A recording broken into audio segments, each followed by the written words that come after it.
On ne sait pas ce que ça va donner, on n'est pas certain, mais on est prêt à jouer le jeu. Le bureau informel architecte et mon atelier avons été mandatés pour le réaménagement de la nouvelle infothèque de la Haute École de Gestion de Genève. Notre démarche a été sélectionnée avant tout pour le parti pris que nous avons défendu, à savoir la sublimation de l'existant, la préservation des ressources dont on dispose déjà ici et maintenant, le déjà là, le caché, le stocké, dormant. On était vraiment intéressés par un partenaire qui puisse investiguer le champ des possibles avec nous. L'intérêt aussi pour nous, ça a été qu'il rentrait très bien dans le concept global du projet, qui était le réemploi, le surcyclage, pour reprendre le terme qu'a utilisé l'architecte. J'ai demandé à TextUp, s'il vous plaît, faites en sorte que ça marche, je sens que ça va le faire. Et ce qui est vraiment superbe, c'est que la réponse que j'ai eue, c'est oui, ok, on y va. Les designs, en fait, ils ont été choisis ensemble. Donc, les architectes, ils avaient une idée sur les différentes couleurs qu'ils allaient faire dans la bibliothèque. Et donc, nous, on s'est aussi adapté à ces couleurs.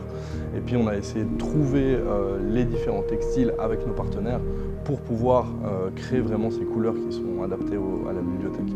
Alors, ce projet, c'est une nouvelle étape pour nous. C'est aussi le développement de différents formats de produits acoustiques. Puis c'est aussi montrer qu'on peut faire du sur-mesure et vraiment de l'artisanal bien fait et qu'on arrive à aussi aligner le design avec le confort acoustique.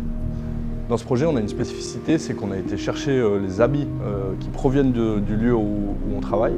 C'est-à-dire qu'on a été récolter les habits des étudiants pour créer des panneaux acoustiques dans leur bibliothèque. Chez TextUp, on a toujours défini que c'est pas parce qu'on fait de l'artisanal et qu'on utilise des déchets que les produits à la fin ils doivent être en dessous du standard de qualité. Nous, c'est vraiment important que chaque produit soit minutieusement terminé pour répondre aux exigences qu'on s'est fixées. Le point sur lequel je porte le plus d'attention, c'est vraiment la prise de mesure. C'est une étape cruciale où il faut être vraiment minutieux. Si on fait vraiment bien les choses, on arrive à la fin, on peut faire l'assemblage et toutes les plaques et les cadres s'emboîtent parfaitement et on a vraiment un produit fini qui est vraiment top. Nous, on est parti déjà sur des coloris de base. Et puis avec ces coloris de base, on a décidé de créer différentes teintes, donc sous forme un peu de dégradé.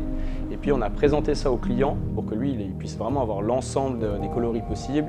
Depuis qu'on est installé dans cet espace, on avait des craintes. On a un sol béton, on a des matériaux très industriels liés au passé du lieu.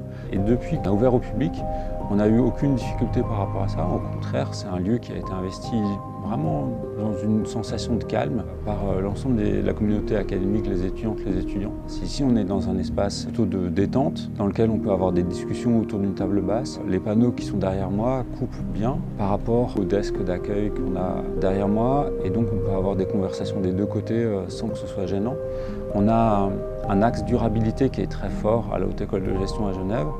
C'est quelque chose qui rend visible la démarche, ça la rend tangible par l'ensemble des usagères et des usagers, et ça c'est important parce que c'est aujourd'hui une valeur qui est attendue de la part de toute la communauté HEG, le fait de pouvoir l'afficher au sens presque littéral aujourd'hui dans les espaces, ça nous convient très bien.